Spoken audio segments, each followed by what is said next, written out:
It's 6 in the morning. It's already 84 degrees. The National Weather Service issuing heat advisories across the nation today, thanks to high temperatures in the upper 90s and in some states over 100 degrees. So what are some of the biggest misconceptions about your body in the heat? Here to sort out the facts from fiction, Fox News Medical A-Team's Dr. Marc Siegel. We've got some water slides we're setting up a little bit later this morning for the kids. Doc, nice to see you this morning. Clayton, that's the treatment, but first we got to see if we know what we're doing, okay? All right, so you're going to quiz you. Yeah, because I think there's some misconceptions. You can do all these sorts of different things to protect yourself, and you're probably hurting yourself, right? Exactly. First one, heat stress. Is it real? Is there such a thing as heat stress? I've never even heard of heat stress.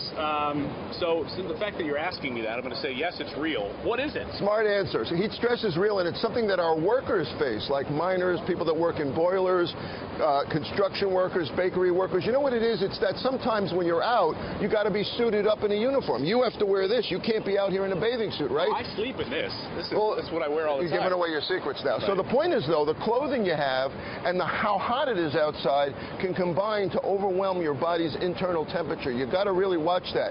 And safety divisions have to be careful to not put workers out in prolonged heat with big body suits for a long period of time without considering, are they hydrated? Are they still sweating? How do they feel? Are they exhausted? So the answer is yes. Okay. Second one. Yeah, out here in New York City, welders in their suits and everything. Right.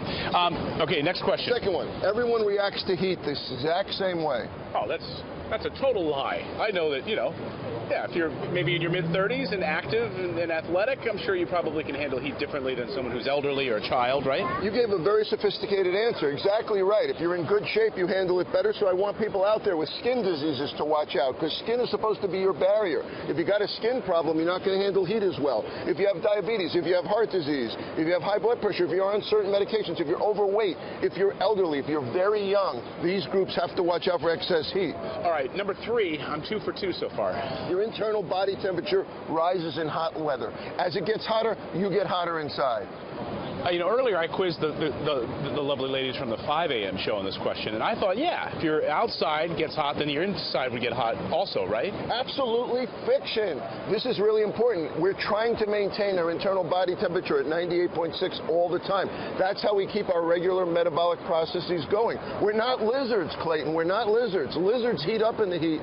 Clayton Morris does not. Well, now, when you start heating up is when you start having problems, but we'll get on with the further questions on this. Is sweat the body's sprinkler system? All right, so number 4 is sweat the body system. I think so, right? We perspire to cool us down. And that's right? exactly the point I was making with number 3. We use sweat to cool our bodies down, and blood flows to the skin to cool our bodies down so that you maintain that 98.6. If it goes up, if your sweating gets impaired, then you start having medical emergencies.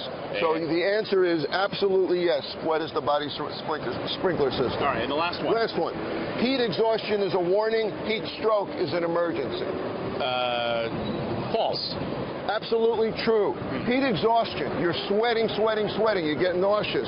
You get dizzy. You get fatigued. The key one is you get very fatigued. You go fatigued, you got to get out of the heat. If you don't, and your temperature goes up to 105 degrees, and you get confused and you get very cool skin, that's an emergency. Call 911. Get Clayton Morris to the hospital. I was already confused this morning. The heat started getting to me. I called the 5 a.m. show the 5. It's called Fox and Friends First. Well, I'm sure they were okay with that. We can combine names, but in the meantime, I hope you had water after that. I will. I hope you got in the shade after that. Relax. I need to lie down. Thank you, Doc. I'm going to monitor you, make sure you don't have a heat stroke.